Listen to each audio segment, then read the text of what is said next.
नमस्कार विद्यार्थी मित्रांनो, आताच्या आपण या व्हिडिओमध्ये न्यूटन रॅप्सन मेथड जी आहे त्या पद्धतीने आपल्याला या इक्वेशनचं रूट फाइंड आउट करायचं आहे। तो रूट फाइंड आउट करण्याची ही तिसरी पद्धत आपल्याकडे आहे। पहिली होती bisection method, 2 number regular falsies method आणि 3 नंबर आपण बघत आहोत आता न्यूटन रॅप्सन मेथड। ही खूप इम्पॉर्टंट पद्धत आहे, ही परीक्षेला तुम्हाला विचारली जाईल। ओके, तो फंक्शन आपल्याला दिलेला आहे x³ + 2x² - 1। या फंक्शनला मी दुसऱ्या पद्धतीने देखील सॉल्व केलं होतं।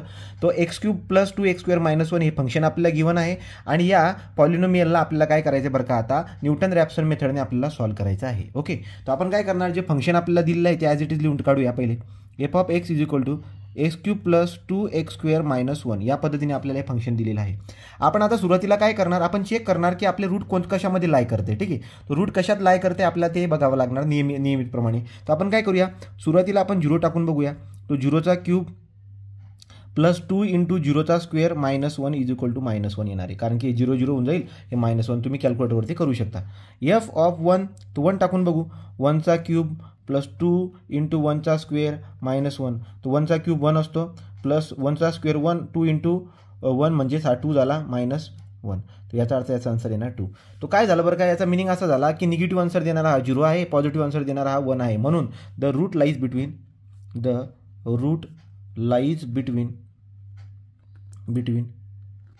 तो निगेटिव्ह आन्सर देणारा 0 आणि कॉमा पॉझिटिव्ह आन्सर देणारा 1 यांच्या दरम्यान आपल्याला उत्तर दिसायला भेटेल याचं। ओके, तो जेव्हा आपण पूर्ण फायनल आन्सर शोधू तर त्याचा आन्सर जे आहे या 0 ते 1च्या दरम्यान आपल्याला दिसायला भेटणार आहे। ओके, आता याला आपण टॅब्युलर फॉर्ममध्ये पण सॉल्व करू शकतो आणि याला आपण आपल्या मेथडने पण सॉल्व करू शकतो, जी प्रोसिजर आपल्याला सांगितली त्याप्रमाणे।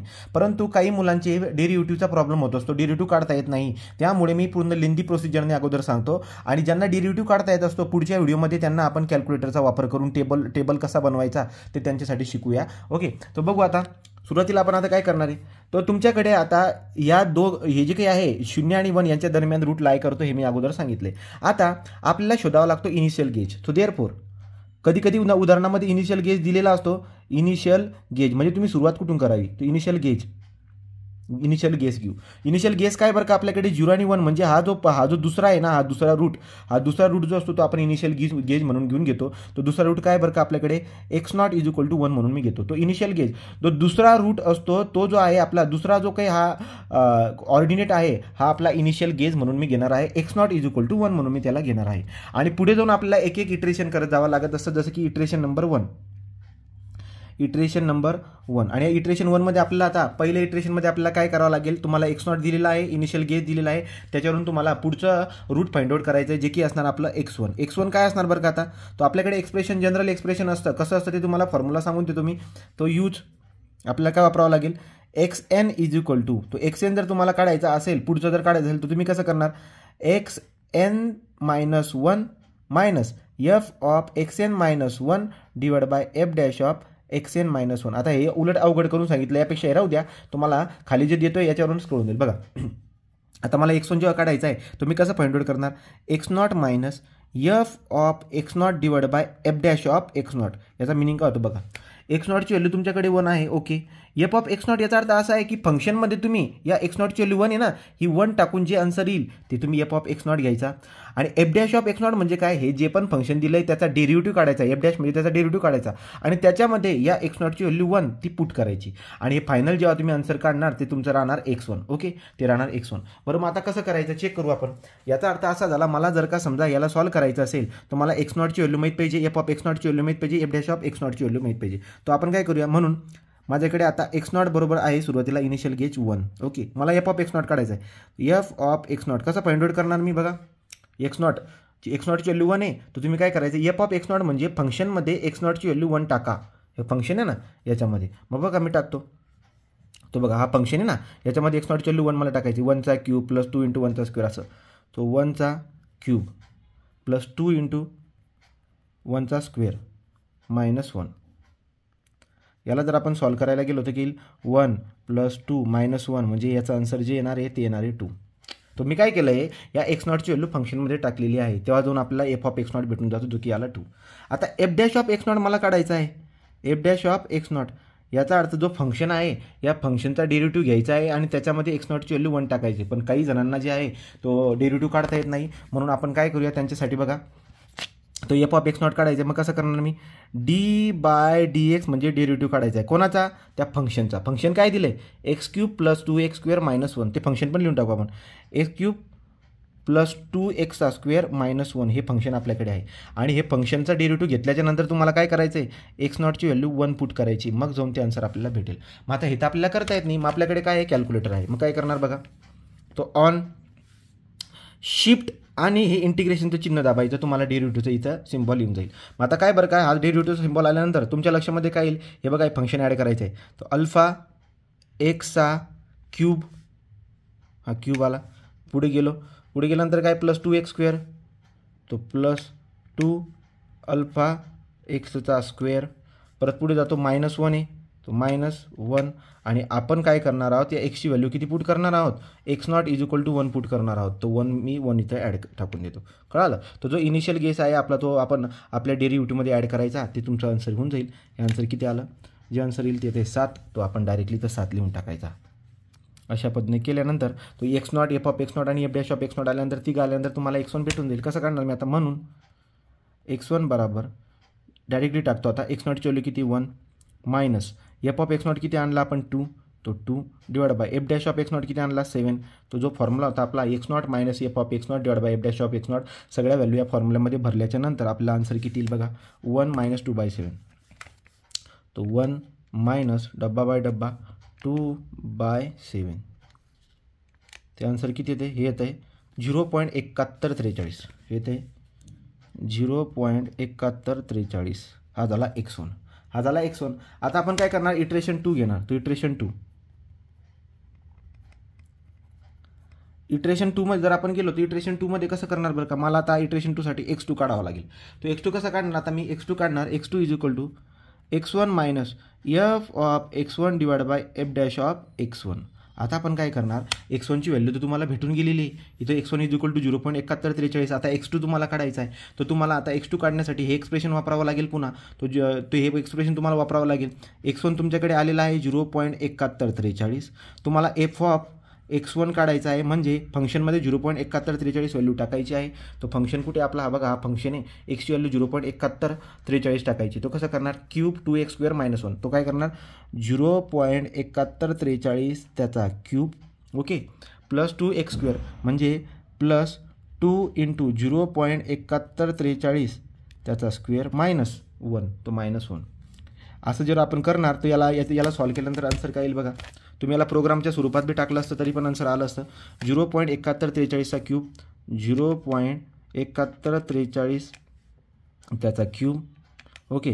पुढे जाऊया, पुढे आपल्याकडे 2, तो प्लस 2 इंटू 0.7143 त्याचा स्क्वेअर आणि -1. पुढे जाऊन काय, पुढे -1. तर याचा आन्सर जर आपण काढायला गेलो, ते आन्सर येते 0.3849. तो आन्सर येते याचा 0.3849. आपण 3 इटरेशन करून दाखवूया, ओके. तो 0.3849 इथं लिहून टाकलं आहे 0.3849, ओके. तर 3 गोष्टी झाल्या. मला x1, एफ ऑफ x1, अजून आपल्याकडे काय राहिलं आहे, आता राहिलं आहे आपल्याकडे एफ डॅश ऑफ x1. तर तुम्हाला आता डेरिव्हेटिव्ह करून x1ची व्हॅल्यू त्या डेरिव्हेटिव्हमध्ये पुट करायची. तुम्हाला कसं करणार, d by d x of function काय आहे आपला, फंक्शन आहे x³ प्लस 2x² मायनस 1. आणि इथं x1ची व्हॅल्यू किती टाकायची तुम्हाला, x1ची व्हॅल्यू बघा, x1ची व्हॅल्यू 0.7143 टाकायची आहे.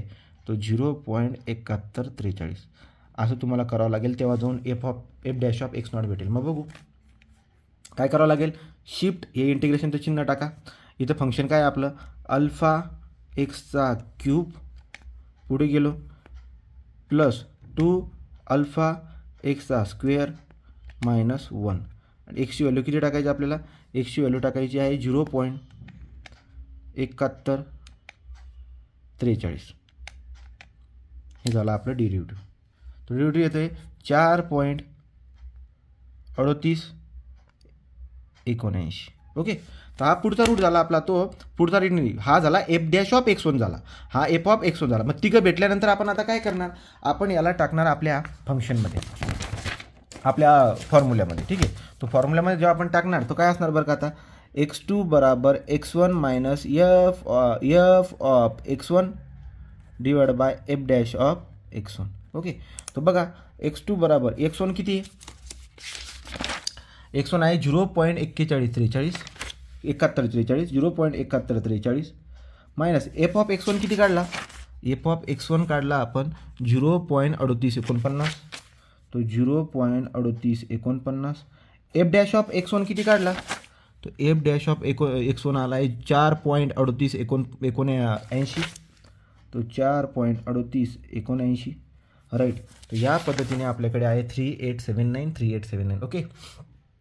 हां, तर मग आता हे झाल्यानंतर आपण आता आपला कॅल्क्युलेटरमध्ये टाकून देऊ म्हणजे आपल्याला दुसरं रूट देखील भेटून जाईल. किती 0.7143 मायनस डब्बा बाय डब्बा 0.3849 डिवाइड बाय 4.3879 0.6266 किती येईल x2 इज इक्वल टू 0.6266 हा झाला आपला x2. तो x2 आला, दुसरं इटरेशन झालं. आता इटरेशन आपण 3 बघूया. इटरेशन 3 तो इटरेशन 3 जर आपण बघायला गेलो तर इटरेशन 3 मध्ये आपण आता काय करणार, x2 ची व्हॅल्यू आपल्याकडे दिलेली आहे, तो x2 इज इक्वल टू 0.6266 आलेला आहे. मला आता इटरेशन 3 मध्ये x3 काढावा लागेल जो की काय असेल x2 minus f of x2 divide by f dash of x2. याचा अर्थ असा निघून आला की तुमच्याकडे x2 तर आहे, x2 किती आहे 0.6266. आता एफ ऑफ x2 तुम्हाला काढावं लागेल म्हणजे काय करावं लागेल 0.6266 त्याचा क्यूब प्लस 2 इंटू 0.6266चा स्क्वेअर मायनस 1. आपण एवढ्यांदा प्रॅक्टिस केली की आपलं फंक्शन जे आहे ते पण लक्षात राहून गेले. काय एक्सचा cube plus 2x square minus 1 बघून घ्या. ओके, तो एक्सचा cube plus 2x square minus 1. मग आता याला आपण सॉल्व करून टाकू तर काय येईल बरं का बघा 0.6266 ना. ओके, तो आन्सर जो आहे त्याचा करायचा क्यूब. ओके, पुढे गेलो प्लस 2 आन्सरचा करायचा स्क्वेअर. Okay, minus 1. तर हे जे काही येतं आहे हे निघून येतं 0.0312. तो हा एफ ऑफ x2 किती येतं 0.0312. आता आपण काढणार एफ डॅश ऑफ x2. तो एफ डॅश ऑफ x2 कसं करणार d by d x of x cube plus 2x square minus 1 x2. ठीक आहे ना, आपल्याला x3 काढायचं ना हा x2. ओके, तर मग आपण काय करणार x2 ची व्हॅल्यू टाकणार 0.6266. मग चेक करू कसं करता येईल बघा. ऑन शिफ्ट हे इंटिग्रेशनचं चिन्ह टाकलं, फंक्शन काय आपला अल्फा एक्सचा क्यूब पुढे गेलो प्लस 2 अल्फा एक्सचा स्क्वेअर मायनस 1 आणि एक्सची व्हॅल्यू आपण टाकणार इथे. एक्सची व्हॅल्यू काय आपल्याकडे 0.6266. ओके, तर जे येईल हे डेरिव्हेटिव्ह देईल 3.6843. तो 3.6843. अशा पद्धतीने हे तिघं गोष्टी लागणाऱ्या भेटल्यानंतर आपण काढणार आता x3. तर x3 काय असतो x2 minus f of x2 divide by f dash of x2. तो बघू आता x3 कसा येईल. मग x2 जो आहे आपल्याकडे आहे 0.6266 मायनस एफ ऑफ x2 किती आला 0.0312. ओके, 0.0312. आणि आता आपण एफ डॅश ऑफ x2 किती काढला चालू, तो आलेला आहे आपला 3.6843. तर याला सॉल्व केल्यानंतर x3 येऊन जाईल, 3 इटरेशन होऊन जातील आपले. तो एकदम आपण एकदम स्टेप वाईज गेलो आहे. ठीक आहे, थोडा टाईम लागला परंतु प्रोग्राम जो आम्ही टाईप करून सांगेल पण प्रोग्राम त्यांनाच जमेल ज्याला डेरिव्हेटिव्ह येतो. 0.0312 डिवाइड बाय 3.6843. ओके, 3.6843. तर या पद्धतीने आपलं पुढचं रूट येऊन गेलं जे की आहे 0.8161. तो 0.8161. मग आपण लिहिणार इथं द रूट ऑफ इक्वेशन ॲफ्टर. तसंच तुम्ही पुढचे पण इटरेशन करू शकतात. थर्ड इटरेशन किती आलं आहे 0.6181. तो x इज इक्वल टू 0.6181 आपला आन्सर आहे. ओके.